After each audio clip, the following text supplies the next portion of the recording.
Ready to move into Chapter 7, Control of Microbial Growth. We've been looking at how they grow, what they like, and realizing, oh crap, they really grow fast, right? So now we're going to look at what can we do to kill them. Okay? So I brought a few normal household things in here that you guys love to use, and I want to read some of the fine print to you. Okay? So how many of you think Lysol is pretty good stuff? Come on, what's the commercial say? Kills 99.9% of germs. It even kills the flu virus, right? Whoa, it's good stuff. All right. And that's what it says really big on the front. Kills 99.9% of germs. And there's two little stars by it. And then in font size 4 at the bottom, or no, excuse me, on the back, not even on the bottom, on the back, it tells you what those two little stars are. Kills 99.9% of Escherichia coli 0157:H7. So I know y'all don't know what that means. That means it kills 99.9% of just this one particular strain of E. coli that's listed on the back. And Staphylococcus aureus and herpes simplex virus type 1 and 2. That's the only thing that Lysol officially kills 99.9% of. That's pretty good marketing right there, isn't it? Does it kill the flu virus? It can kill some of it. Some of them. Is there just one flu virus? Nope, it mutates every time it reproduces. Okay, so let's just put that down and think, well, let me read you a few other little things. To disinfect, you must hold it 6 to 8 inches from the surface and spray until thoroughly wet. How many of you spray your Lysol until you have a puddle of water? Nobody does, right? We don't want a puddle of water. You must let it stand for 10 minutes and then wipe it clean. If you don't use it properly, if you don't spray it on there, wet an area, let it sit for 10 minutes and then wipe it off, it don't even kill 99.9% of the 4 things it listed on there that it kills. Right? Nobody does that. I don't clean like that. But I don't use Lysol. I'm going to tell you guys how I clean when the day's over with. Mostly bleach. Mostly bleach. But let me read you the bleach. How many of y'all buy Clorox bleach? Okay, I don't. I'm cheap. I buy Great Value bleach. There's nothing wrong with it. But Clorox bleach is the only one that gives you the correct dilutions to use for Clorox bleach to be effective. How many of you dump some in there and then go after it? I do. I'm not going to lie. I just dump some in there. But I dump a lot in there. My hand's burning when I'm done. Most people don't really clean quite that much. If your fingers feel really smooth and slimy at the end, you used enough bleach. That means you have burnt some of your extra skin off of the outside, and that's typically what I go for. But let me just read you a few things. Oh, wait, that's Spanish. Can't read that one. Let's go over here. All right. So if you're going to clean your floor, your wall, your bathtub, and your shower, any of those, you make sure you use 2/3 a cup to 1 gallon.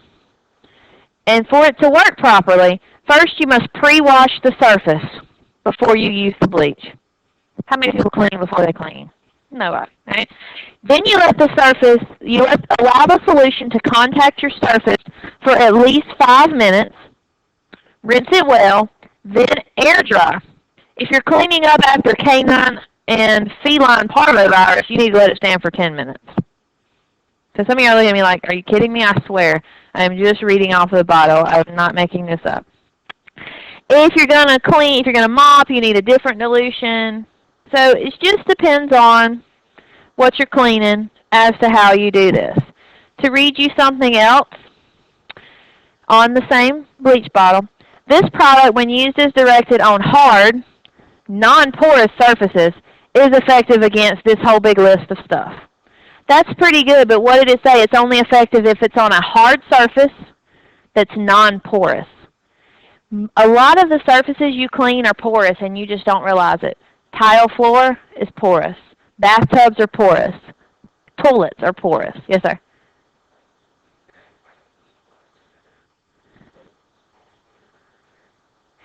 Generally, the stronger the smell, the higher concentration you're using. But You could use straight bleach, and if you don't let it sit long enough, and the surface is not the correct type of surface, it's still not going to kill everything. So the good answer to all of what I'm saying to you is it's really okay if you don't kill everything.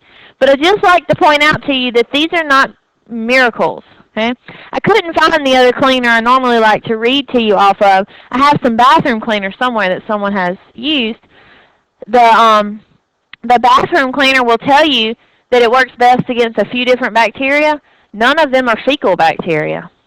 I would want my bathroom cleaner to kill things that's coming out of the poo, right? That's generally what's in your bathroom. And then how many of you like Pine Sol? I admit I like the way it smells, right? A lot of people mop with Pine Sol. Pine Sol is effective against fecal bacteria. I don't know about y'all, but I hope there's not a whole bunch of poop on my floor that I'm mopping. But maybe there is. But if you're mopping in your kitchen, that Pine Sol's probably not killing the things you're trying to kill. In your kitchen, you're trying to kill foodborne pathogens, right? So it's just the wrong stuff to use, okay? All right, so just a little wake-up call. How many of you like this stuff right here, this Germ-X? Let me tell you what I think about this.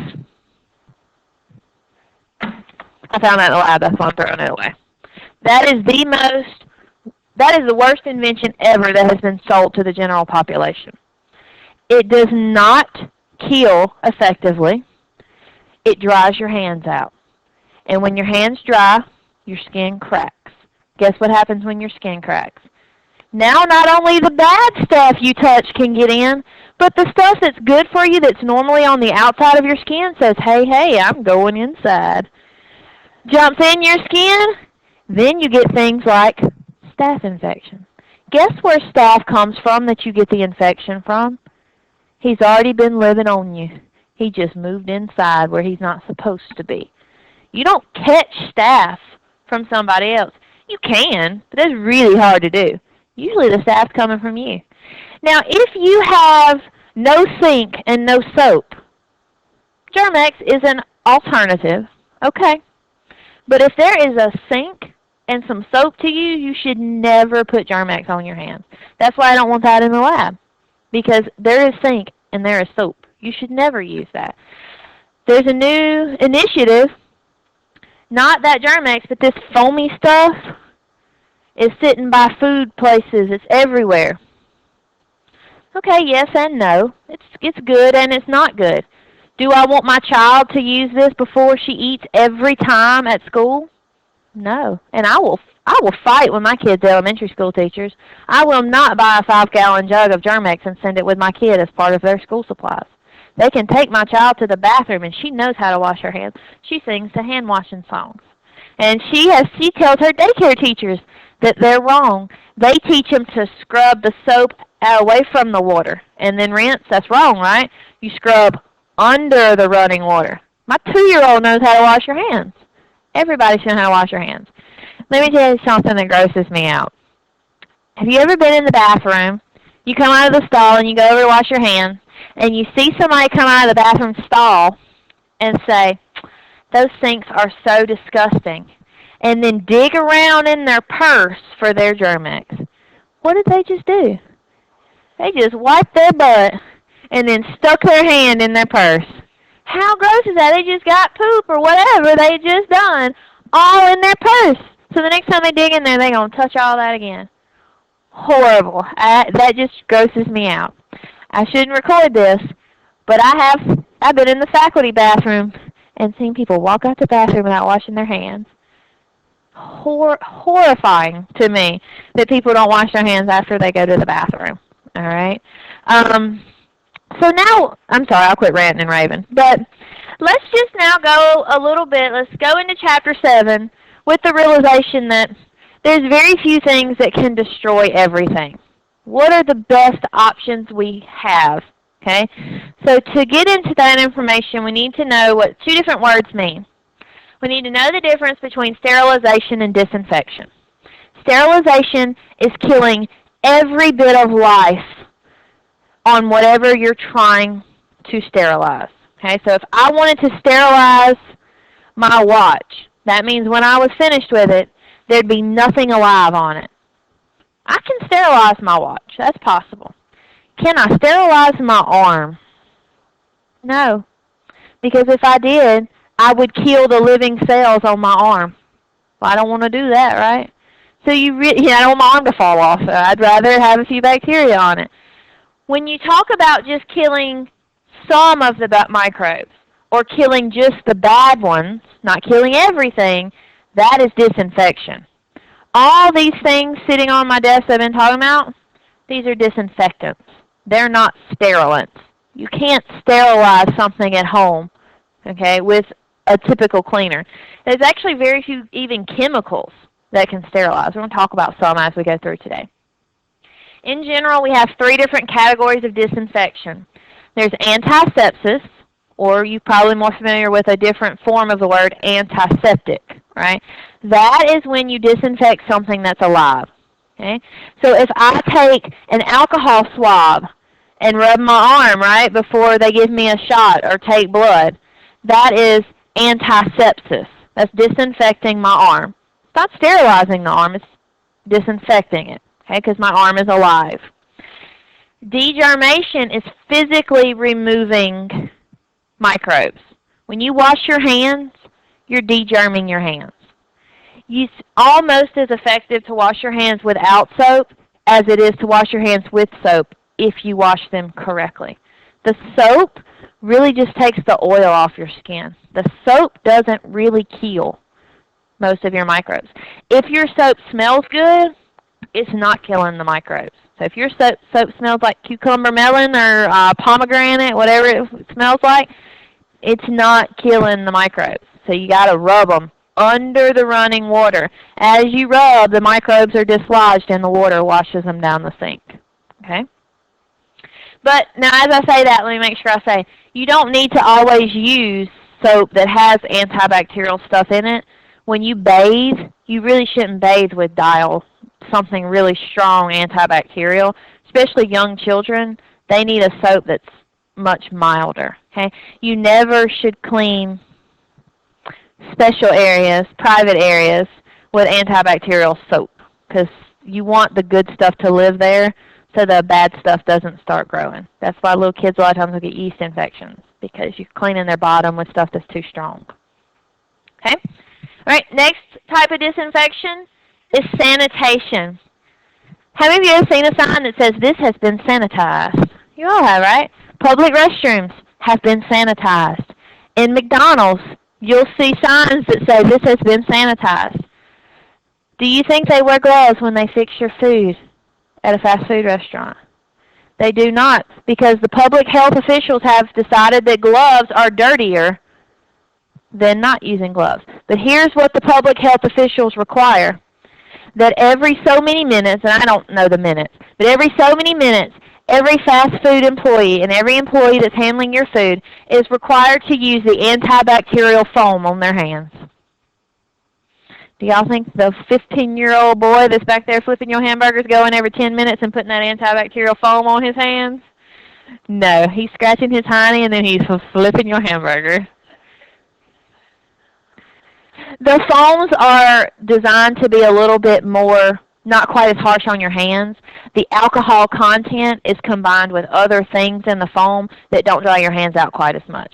So that's why when you work in healthcare fields, you don't use the just pure alcohol stuff, you use this foamy stuff because it's a little less harsh on your skin. It's still not good for your skin, but it's better.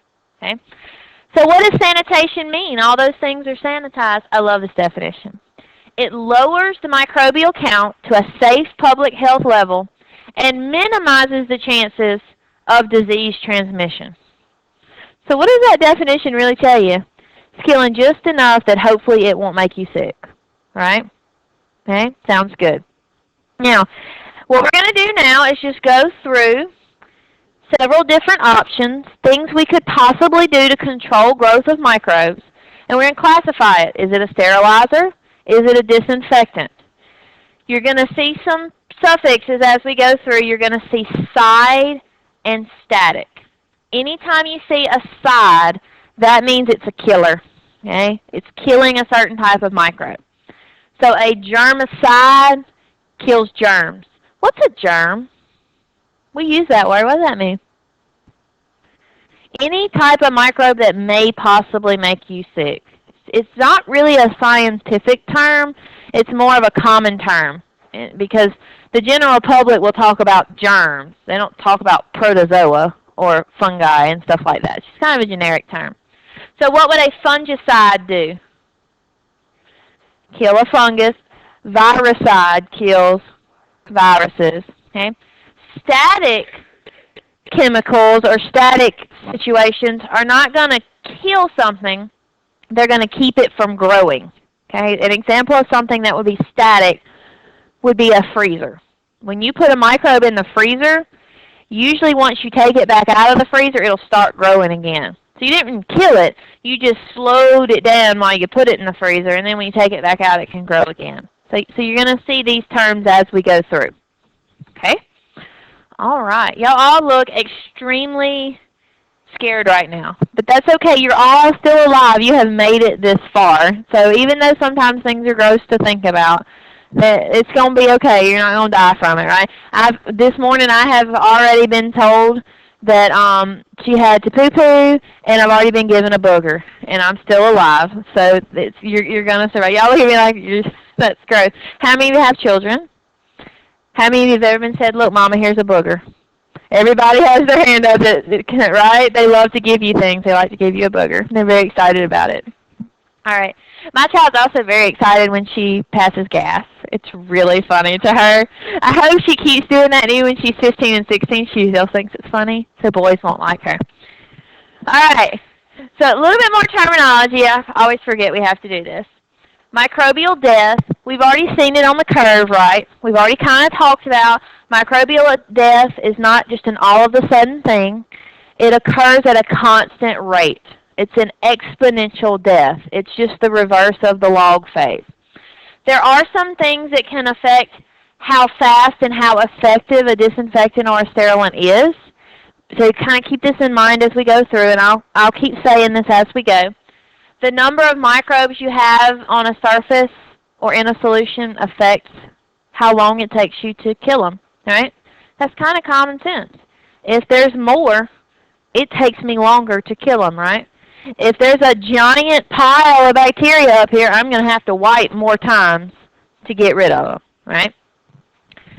Whether or not there's organic matter present will affect your sterilizers and your disinfectants. So what does that mean? That means if I just have some fecal bacteria laying here and I squirt it with the Lysol and start rubbing, I'm going to kill that a lot faster than if there's actual poo up here with the bacteria in it. If there's actual poo here, I got to get the poo off, and then I can start trying to worry about getting rid of the bacteria. Okay, I'm sorry, feces, not poo. I have a 2-year-old. It's poo. All right? Time of exposure, as well as characteristics of the microbe can make a difference. Some of them are harder to kill than others. And the bad part is sometimes the ones that are more dangerous are harder to kill. That's why things like this Lysol says you got to leave it on there for 10 minutes. Because if you just squirt and go, you didn't kill it. You got to leave the Lysol on there for a certain amount of time. Okay? All right. So these two things, how do these antimicrobials work? We're going to see this as we go through. I'll tell you if what we're talking about destroys the membrane or if it destroys proteins. We're going to talk about that as we go. All right. So first option. Usually the first thing you guys do, if you've got a microbe and you want to try to kill it, you usually use heat. Just because we all think heat will kill anything. Not really true. Kind of depends on the type of heat you got. The way heat works is it destroys proteins. So what does that mean? I don't know how good your biology was, so let me give you a really good example of what heat does to proteins. Okay. Egg whites are almost purely protein, right? Okay. What happens to the egg white when you cook it? It denatures, right? It goes from a nice clear substance to a thick white solid stuff. Why did it change shape? Because you destroyed the protein, and it's just started getting all funky and crazy looking, and it just doesn't work anymore. Heat works the same way on any protein. Okay. So how many of you think boiling is a good way to sterilize something? Most people do, right? Well, you get the letters in the mail that say, hey, we found something in your water, you need to boil your water. Okay. Boiling can never sterilize. There are things that can live in boiling water no matter how long you boil it. Okay? And how long you boil it does matter. In order to kill anything efficiently, you need to boil your water for at least 10 minutes. Okay? And usually when you get boil water notices, it tells you to boil it for 10 minutes. Okay? Boiling is pretty good against most of your pathogens because they live in your body temperature. So most of the things that will make you sick will die at boiling temperature. A fungus, a virus, those are usually really sensitive to heat.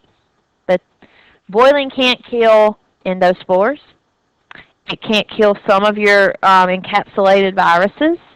It can't kill prions, which we'll talk about those a little later if you don't know what prions are. It can't kill protozoan cysts. It can't kill tapeworm cysts. All of those things can just hang out in boiling water no matter what you do. Okay? So how many of you know why you get that boil water notice in the mail? What does that mean?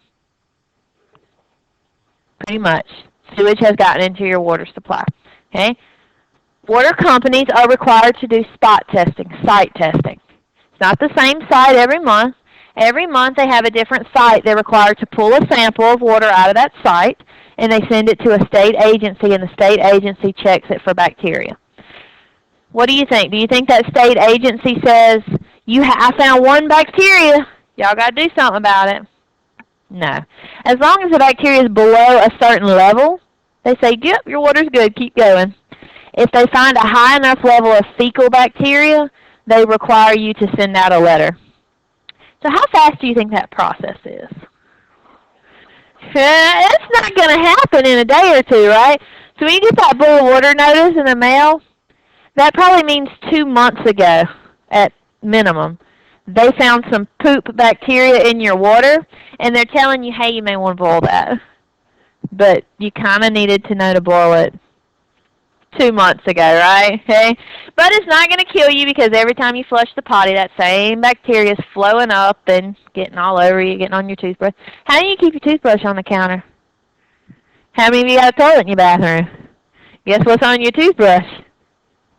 Yuck, right? It's also on the doorknob too, though, so it really doesn't matter. You're going to get it on you one way or another.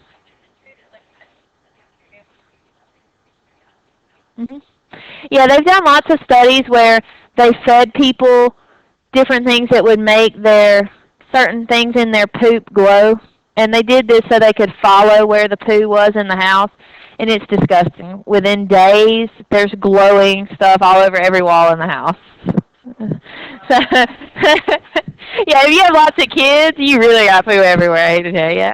So if you think it's gross to think about the idea of fecal matter, it's all over you anyway. You ever walked in a public bathroom and it stunk? Do y'all know how your nose works?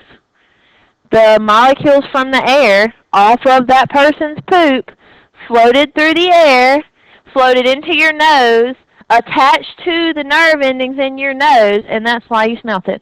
So a little piece of that poo just went in your nose. Okay? So poo's not as gross as you think. All right. So can boiling sterilize? No. All right. So, oh gosh, this is sounding bad. There are ways to sterilize with heat. The most efficient way to sterilize with heat is using heat and pressure at the same time. And the machine that does that is called an autoclave. Okay? We have an autoclave in the lab. I can show any of you if you would like to see what a real one looks like. But this is kind of a little picture to show you what it looks like. Okay? So you put whatever you're trying to sterilize into this big chamber.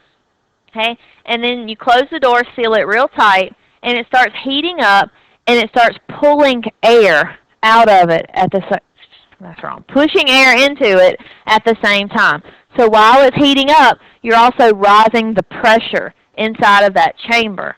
And the combination of the high heat with the high pressure makes the temperature go even higher, and that can kill pretty much anything. Sometimes you need a little help, but pretty much anything. When you autoclave, though, you have to get it to these standards for it to truly be considered sterilization. It has to get to 121 degrees Celsius. That's about 260 degrees Fahrenheit. Okay? That's hot. We bitch when it's 93 degrees Fahrenheit, right? 200 and something's a whole lot hotter. 15 pounds per square inch is your pressure, and then for 15 minutes. You can get it that hot and you can get it that high pressure, but if you don't keep it there for 15 minutes, still doesn't autoclave, still doesn't sterilize. This is a great tool, right? We use it a lot. What's the downfall to this? What can't you sterilize in that? Stuff that's damaged during heat. I just couldn't hear it, but I know a couple of you said stuff. If you can't heat it, you can't sterilize it that way. You know those little Petri dishes I give you in lab that are plastic? You can't put those in there. That's why we throw those in the garbage when we're done with them.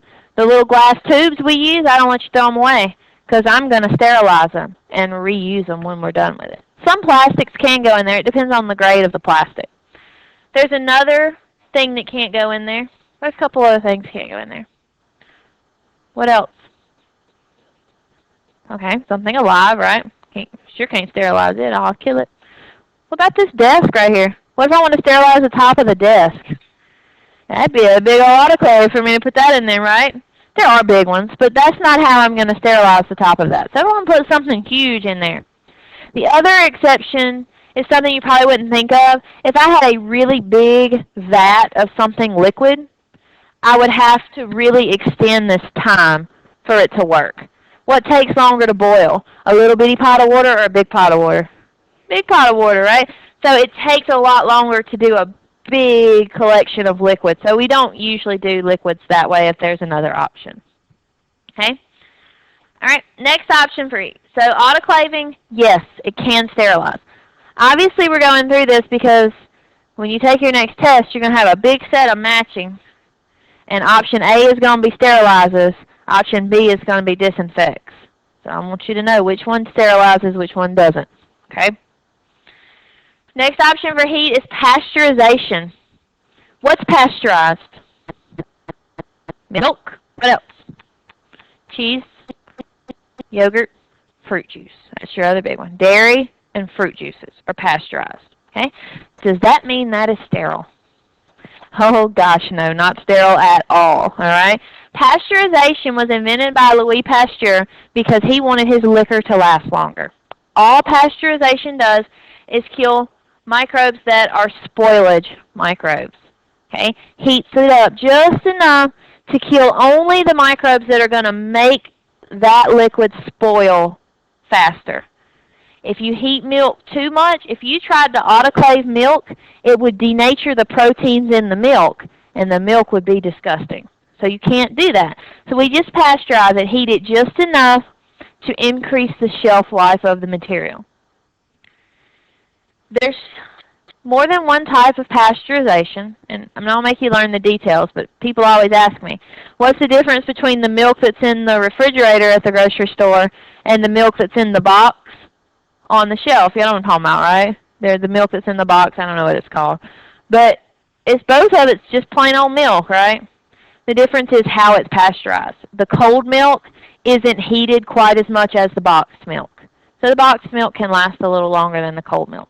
Cold milk usually tastes better than the boxed milk, right? And that's just because it's not heated as much. Okay? I keep talking a lot, but the milk is not really what you worry about. What you really need to keep an eye on is make sure anytime you buy fruit juice, it says pasteurized. And maybe this is just me being a freak, but I won't give my child fruit juice that was not canned in the United States. Okay? Because a lot of your fruit juices are imported from South America. Would you drink the water in South America? No, I wouldn't. So why would you drink the fruit juice, which is fruit mixed with the water from South America, right? So like my child, I'm not going to give her orange juice that was canned in Argentina, even if it is pasteurized, because pasteurizing is really not heating it enough. There's lots of USA fruit, though. Okay, we live close to Florida. Get your oranges from there. All right. Next type of heat is dry heat. What does dry heat mean? No moisture, like an oven or directly flaming something. That can sterilize, but that has a lot of limitations. We do this in lab every week. What do we dry heat sterilize every week? Our loop. When you put that loop in the fire, you're sterilizing it. But can you do many things that way? Can you just stick many things right in a fire? That's not going to work to sterilize a whole lot. Okay? All right, so that was heat. Let's look at another type of sterilization method. Next one's filtration. All right, so the way filtration works, you have a little filter. It's porous. It's got little holes in it. The quality of the filter depends on how big the holes are. If the holes are really big, the filter costs less, because what can go through big holes? Lots of stuff, right? The more expensive the filter is, the smaller the holes, the less bacteria and things that can go through it. Okay? Filtration can sterilize. It can. But you cannot go to Walmart and buy a filter that will sterilize because it costs too much. Since I work in a lab setting, I can order a high efficiency filter that can sterilize. But no normal person can buy a sterilization filter. Okay? Have you guys heard of a HEPA filter? Right? Where are those found at a lot of times? Air conditioning units, vacuum cleaners, right? HEPA filters are air filters. High efficiency particulate air filters. They're not designed to remove every microbe from the air. They're mainly designed to remove dust and particles and different things like that. They do catch some microbes. Okay? So if I was going to ask you this on a test, I would be very specific. I would say that it was a industrial grade filter. Can it sterilize? It can. Industrial meaning something that somebody with something can buy. If I ask you, does a Brita water filter sterilize? No. Okay. Should you even use a Brita water filter? I don't. It's just if you think it really makes a big difference or not. It's not getting any microbes. It's just getting metals, chlorine, things like that out of your water. So it does make it taste a little better, I guess, but I'm pretty used to chlorine by now. You drink enough tap water, you don't taste it anymore. You go to New Orleans and drink the water. I'm from Louisiana, so I can talk bad about it. Man, their water tastes like crap. It's bad. And the further south you go in Louisiana, you get the sulfur taste in your water too. Ooh, it's like rotten egg water. It's bad. It don't hurt you though. Have you ever had brown water come out of your faucet? What's the brown? Is it dirt? It's not rust. That's what most people think it is. That's why I was going to tell you what it is. It's not rust. Rust would be bad for you to drink. It's manganese. Manganese is an element that will stick to the pipes sometimes. It is completely harmless. You can drink the brown water. I know it looks gross, but you could drink the brown water. It wouldn't do anything to you. It's actually very good for your hair. Okay? So that's just a little FYI. All right. The next way to possibly control growth of a microbe to discuss is radiation. Some radiation can sterilize. Some cannot. There's two types of radiation. Now, we're not going to have a physics lesson, but there's ionizing radiation and non-ionizing. Here's what I want you to know. Ionizing radiation is the radiation that is bad for you. So if it's bad for you, it can sterilize. It can kill microbes. That makes perfect sense, right? If we have to limit the amount we can get on our body, then it's obviously going to kill a microbe. The non-ionizing radiation, cannot sterilize. Okay? So what is ionizing radiation? That's things like gamma rays, X-rays, electron beams. Are these things that you can just buy and use at your house? Well, obviously not, right? But this, in a commercial setting, destroys DNA and completely sterilizes. Very expensive, so we only use it in places we can't use the autoclave, pretty much. Typically, if we're going to use gamma radiation, we're going to use it on a plastic, pharmaceutical equipment, any of your higher commercial grade things you purchase, your pharmaceuticals, they're going to be sterilized that way. Okay? Non-ionizing radiation is going to be UV rays and microwaves. Okay, obviously, right? If I walk out in the sun, am I sterile? No, right? We all walk out in the sun every day. So ultraviolet light doesn't sterilize. Is your food sterile after you microwave it? No. So of course, it can kill some stuff, but it does not sterilize at all. And it really makes me giggle every time I give a test and people choose microwaving as a sterilization method. Because y'all know better, right? Do y'all know how the microwave was invented? I swear I'll quit rambling eventually. The microwave was invented because this scientist was fooling around with microwaves, doing some experiments, and he started noticing that his candy bar in his pocket kept melting every time he would go into the lab. And he figured out, hey, I ought to box this up and sell it as a quick way to heat something. And now his family is a trillionaire because he realized he was melting his candy bar. Okay? All right? I wish I was one of those scientists that had that accident moment that made me a millionaire. I really do. But then y'all wouldn't have me, and y'all would miss me so much. So, because I would not work at PRC if I was a millionaire. All right, a few more. Chemicals. Chemicals, pretty much just put it in your head, chemicals can't sterilize. They're all just methods of disinfection, okay? We're going to use chemicals on things that mainly are not alive.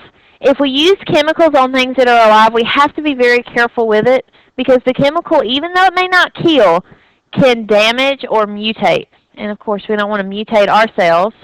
It wouldn't be a cool mutation. It would be a cancer, skin cancer or something like that if we try to use chemicals on our skin. Okay? Most of the time when you're using a chemical, for it to truly disinfect, you have to pre-clean, which is what I said at the very beginning of class.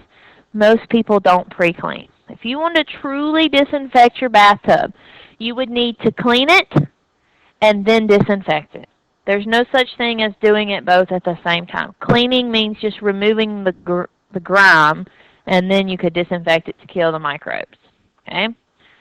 All right, so let's look at a few chemicals. I know this looks like a horrific slide, but I just put them all on the same thing. We're going to start with some of the older, and we're going to kind of go through how this has evolved over time. The oldest disinfectants are the phenols. That's what Joseph Lister discovered. He was the one that was rubbing that stuff on the surgical wounds. Okay? We don't use phenols a whole lot anymore because they burn like crazy and they stink. They will knock you out. If you smell them strong enough, you're going to hit the floor. Okay? So that's typically not something we like to do anymore. But that is the main ingredient in Lysol. So if you truly use Lysol correctly, it can kill some stuff. But I read it to you at the beginning of class. Obviously, that's not a sterilizer. Okay? What's more common now is not a phenol, but a bisphenol. Now, we're not having chemistry class, but just to show you, all phenols look like this. It's just a chemical structure. That's what makes it a phenol. To make it a bisphenol, that just means that, what did I do? How did I make a bisphenol? I just stuck two of them together. So some chemists decided, hey, if one works good, let's put two together and see what happens. Okay? And that's how we came up with our bisphenols. We use those in pretty much all of our surgical lotions. Anytime you go into a surgery, they're going to rub your surgical wounds with a cream. Most of the time, the brand name is something like PhysioHex. That's a bisphenol. Okay? Some of you use bisphenol every day. It's called triclosan. Where's triclosan at? Your dial soaps, mainly. It's in stuff you rub on your hands. If it's got triclosan in it, it is antibacterial. It depends on the percentage of triclosan, though, as to whether or not it's really good soap. Plain Jane orange dial soap has the highest percentage of triclosan in it that you can commercially buy. Surgical soaps have higher levels in them. Okay. Next group is biguanides. Still yet going to newer classes of chemicals. A lot of your hand scrubs have started going more toward the biguanide route, less with the bisphenol. Now, do you really need to know in-depth details of these three chemicals?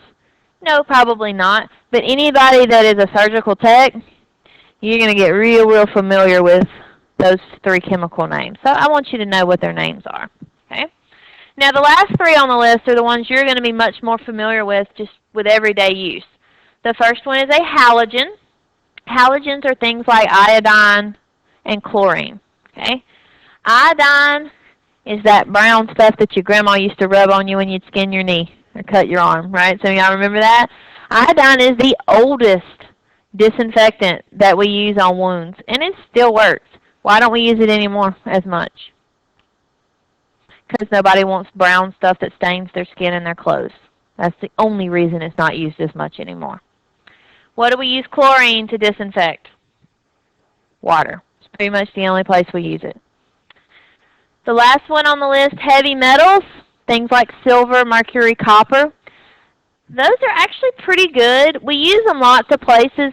The main thing your textbook talks about is for treatments of burns. But we use that in more places. How many of you buy the clear shower curtain and go on the inside of your pretty shower curtain? You know what I'm talking about, right? The clear shower curtain? Okay, when you go to Walmart to buy it, is there just one clear shower curtain? Nope. There's the $3 or $4 one, there's the $10 one, and there's the $20 one. What's the difference in them? What does that $20 one say?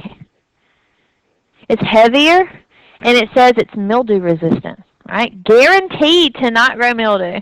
Well, it's going to grow mildew eventually. But you know what they do to that shower curtain? After they make it, they dip it in a heavy metal solution, and the heavy metals keep the mildew from growing. Have you ever seen Ziploc bags or plastic Ziploc stuff that you use to store food in, and it'll say treated with Microbial? Microbial is a trademark name. They dip that stuff in heavy metals to keep. It'll tell you if you read the instructions that you should never eat or drink anything out of those plastics after they have been heated excessively.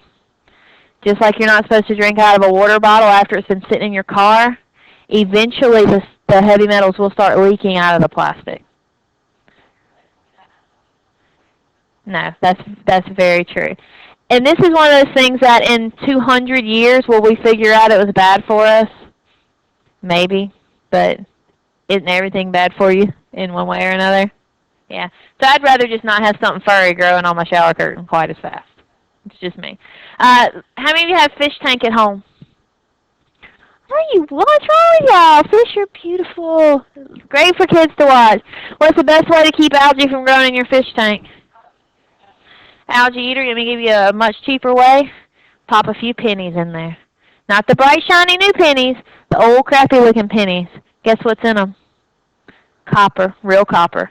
Algae won't grow in your fish tank quite as fast. Okay?